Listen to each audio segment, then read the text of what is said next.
Então, bom dia a todos, o meu nome é Filipe Costa, faço parte do Marine Research Lab na Universidade de Coimbra, o grupo onde realizei este trabalho, que foi focado na minha tese de mestrado, e vou-vos apresentar uma parte desse trabalho, que focou na bioacumulação de mercúrio em diferentes espécies de peixe ao longo da costa portuguesa. Para os situar, Portugal e a população portuguesa é um dos maiores consumidores de peixe a nível mundial e o maior da União Europeia, consumindo cerca de 56,8 kg per capita por ano. Quilogramas de peixe, claro. Em segundo lugar, a Espanha, com 45,6 e em terceiro lugar, Malta, com 37. São valores bastante elevados, tendo em conta a média da União Europeia andar nos 24,3 kg per capita por ano. Em termos de capturas, Portugal ocupa a 7ª posição a nível da União Europeia e a 47ª posição a nível mundial. Em termos de benefícios do consumo de peixe, uma dieta rica em peixe é uma fonte essencial de proteínas, vitaminas, ácidos gordos insaturados e lípidos, que são bastante importantes na prevenção de doenças cardíacas, mentais, depressões, AVCs, e também uma fonte essencial de um ácido, que é o ácido docosahexaenoico,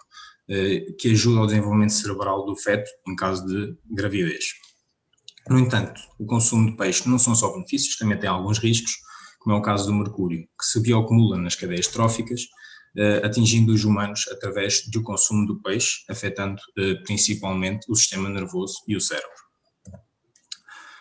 O mercúrio é considerado um metal não essencial e, como tal, bastante raro na crosta terrestre, podendo ser libertado por fontes naturais, como é o caso da decomposição de minerais, atividades vulcânicas, fogos florestais ou até mesmo pela erosão das rochas, ou por fontes antropogénicas, como é o caso da mineração e da queima de combustíveis fósseis. Uma vez presente nos ecossistemas e não sendo biodegradável, o mercúrio irá acumular-se nos organismos por um processo de bioacumulação e ao longo das cadeias tróficas, atingindo os humanos através, ao consumidor final, neste caso o homem, por transferência trófica, resultado da biomagnificação ao longo da cadeia trófica. Passando então para os objetivos deste trabalho. Os principais objetivos eram calcular as concentrações de mercúrio presentes em 5 espécies de peixe diferentes ao longo da costa portuguesa, avaliar a bioacumulação de mercúrio, ou como é que ela varia ao longo do ciclo de vida de cada uma das espécies, verificar se o padrão de bioacumulação varia entre espécies e comparar o risco de consumo das 5 espécies considerando o seu tamanho e a sua idade. As espécies de estudo foram escolhidas de acordo com a sua importância a nível comercial e económico, são elas a cavala, a sarda, a anchova, o carapau e a sardinha. Estas espécies representam em média mais da metade do total de peixe capturado em Portugal, correspondendo a 1/3 sensivelmente da economia associada à pesca nacional. No que toca à legislação, existe um máximo de concentração de contaminação por mercúrio que um peixe pode conter para que este seja considerado apto para consumo. Esse máximo está regulamentado e é de 1 mg por quilograma de peso fresco de peixe para predadores de topo, como é o caso do atum, do peixe-espada, do espadarte, entre outras espécies. E um máximo de 0,5 mg por quilograma de peso fresco de peixe para as espécies comuns, digamos, que é o caso das nossas espécies de estudo, como a cavala, a sarda, o carapau, etc. Olhando um pouco mais atentamente para os resultados obtidos nesta parte deste trabalho, podemos dividir as nossas espécies em 2 grupos distintos, tendo em conta os seus hábitos alimentares. Temos 3 espécies piscívoras, como é o caso da cavala, da sarda e do carapau, e 2 espécies plantívoras, que é o caso da anchova e da sardinha. Olhando mais atentamente ainda para os valores obtidos, nós podemos observar que todos os valores obtidos para as concentrações de mercúrio encontram-se bastante abaixo dos limites de 0,5, ou seja, todos os valores estão bastante abaixo, ou seja, o máximo que nós temos talvez seja no carapau com um máximo de 0,20, 0,20 e poucos. São valores bastante abaixo daqueles que está regulamentado e que é o limite de 0,5. No entanto, é de salientar que o padrão de bioacumulação existe, peixes maiores, mais velhos, digamos assim, apresentam um padrão uma concentração de mercúrio mais elevada do que espécies mais pequenas, mais jovens, isto nas espécies piscívoras, dada a sua alimentação, que como se alimentam em diferentes níveis tróficos, ao longo da vida vão aumentando o nível trófico e, portanto, também o nível de contaminação que é ingerido. No caso da anchova, sendo uma espécie plantívora, este aumento não se verifica, ou seja,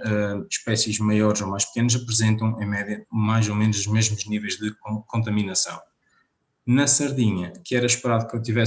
ocorresse o mesmo padrão de acumulação que na anchova, esse padrão não se verifica, até apresenta um padrão muito semelhante ao das espécies piscívoras.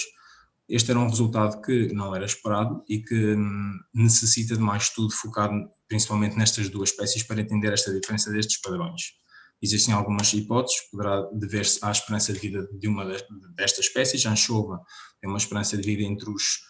3 e os 5 anos de vida e a sardinha pode atingir até os 15 anos. E, portanto, pode acontecer que, como a sardinha vive mais tempo, acumula mais e verificar-se este padrão. Outra possível explicação será também o facto da alimentação da sardinha, a sardinha ser plantívora, assim como a anchova, mas ser muito mais generalista, ou seja, a alimentação baseia-se num leque muito maior de plâncton em relação à anchova. E essa é uma outra possível explicação para estes resultados. Em termos de saúde pública, os valores estão legislados na forma de ingestão semanal tolerável,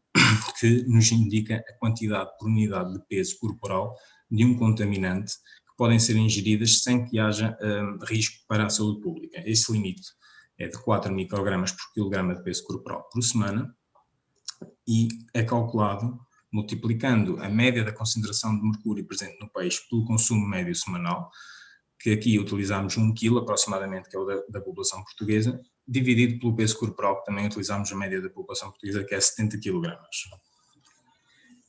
Podemos observar que, tendo em conta todas as concentrações de mercúrio, a média nas nossas espécies, os valores são mais uma vez muito baixos e bastante abaixo do limite 0,5,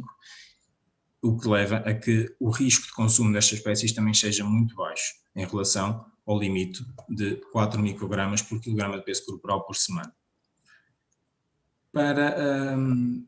Para concluir, é de salientar mais uma vez que os níveis de concentração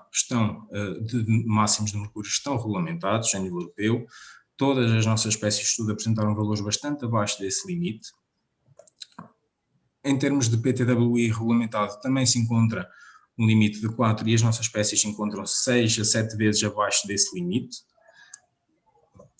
No entanto, temos que ter em conta que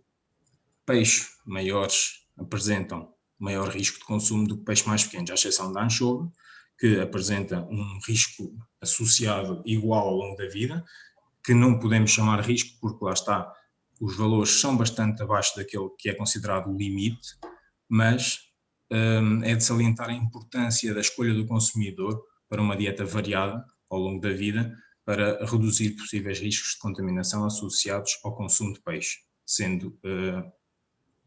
essencial na nossa saúde. Temos que ter isso em conta e ter em atenção a fazer uma dieta variada e não consumir apenas uma espécie de peixe durante uma semana ou durante a vida, tentar variar ao longo da nossa dieta o maior número de espécies possíveis. Muito obrigada, estarei disposto a falar sobre o meu trabalho na íntegra, porque isto foi apenas um pequeno resumo de todo o trabalho feito durante o meu mestrado. Muito obrigado.